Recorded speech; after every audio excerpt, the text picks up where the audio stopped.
I'm Caroline Jones. Tonight's program is about a former commando, a man who's made it his mission to save children from the sex trade in Thailand. Posing as a pedophile and using the pseudonym John Curtis, he works undercover to infiltrate trafficking rings and rescue children. It's very shadowy work, seemingly at odds with his full-time desk job as a Brisbane public servant. But Curtis has established a registered charity in Queensland, and his work's been endorsed by several international aid groups and the Thai authorities. This is his story.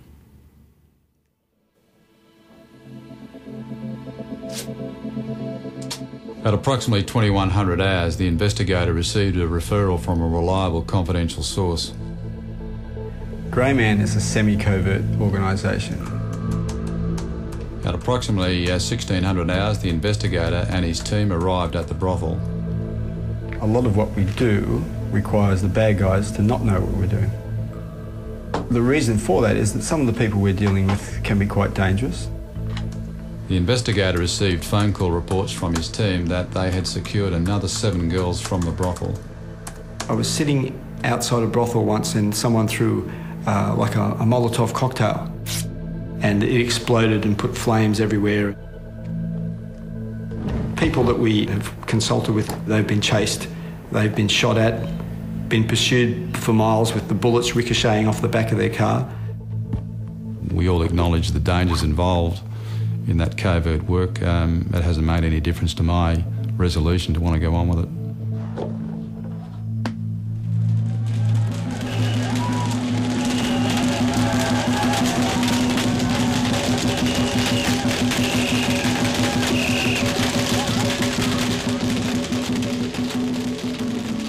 In the military, someone who sits in the background or isn't easily seen, they're often called the Greyman.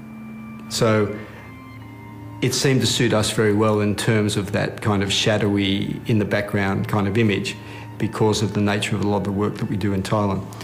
Because we often are in the shadows, we try and keep a very low profile. Right at the moment, we're working on 7 operations. They range from being small pedophile operations to very large pedophile operations, and the others are trafficking. What we essentially do is rescue kids in Thailand, as simple as that. We try to help organisations that will take rescued kids and ensure that the kids are looked after post-rescue. But it's really quite simple to describe what we do, much more difficult to do it. I'm aware of a kid as young as 4 being rescued by the Greyman from a brothel. Now, if people can really sort of get that into their head for a second and think about what that actually entails, when those children become a victim, I can't think of a better reason to try and stamp it out and get involved with this sort of type of group as the Greyman to help eradicate it, to get these people behind bars. ก็อยากบอกให้แบบหยุดความคิดของเขาอะค่ะคือแบบมันไม่ดีอะค่ะตัวเองได้แต่คนที่เขาถูกหลอกไปอะค่ะคือเขาไม่รู้เรื่องอะค่ะ Okay. This is from the footage the other night.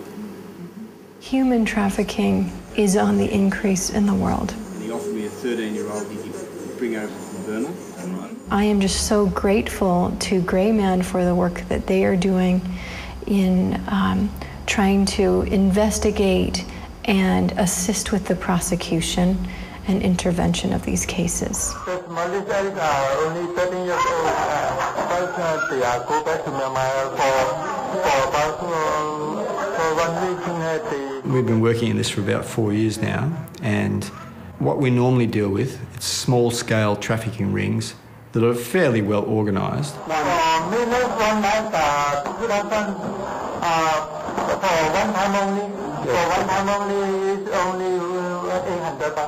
Which is only about $70 Australian. Is this current footage?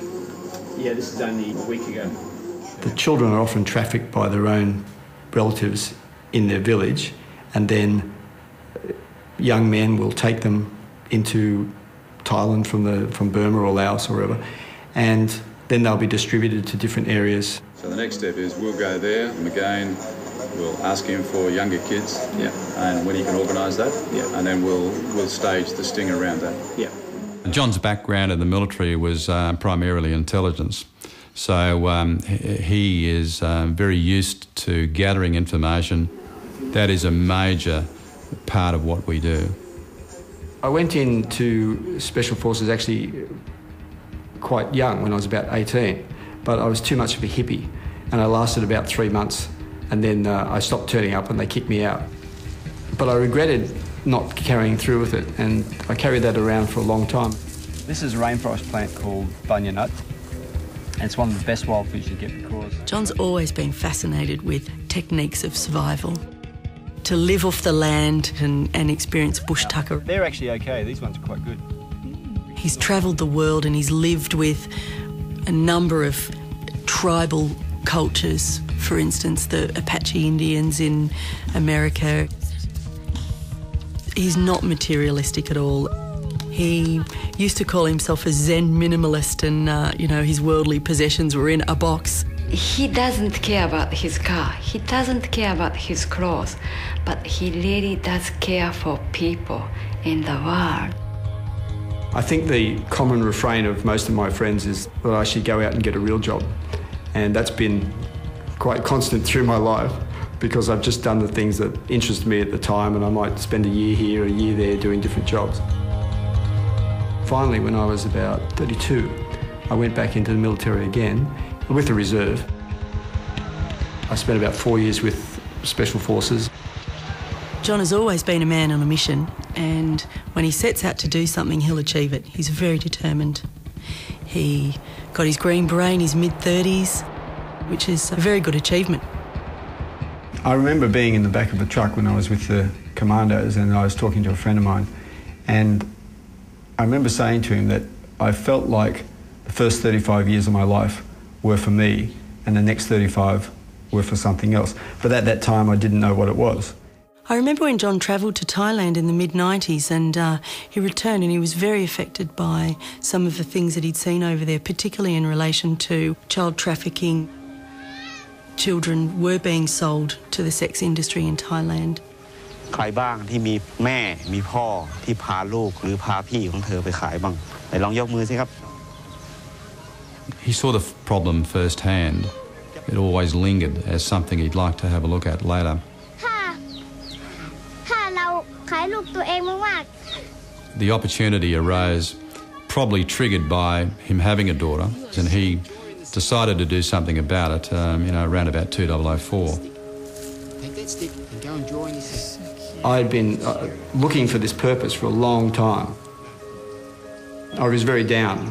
I'd left the army, I wasn't working, I'd split from my partner at the time, and life just seemed a bit bleak.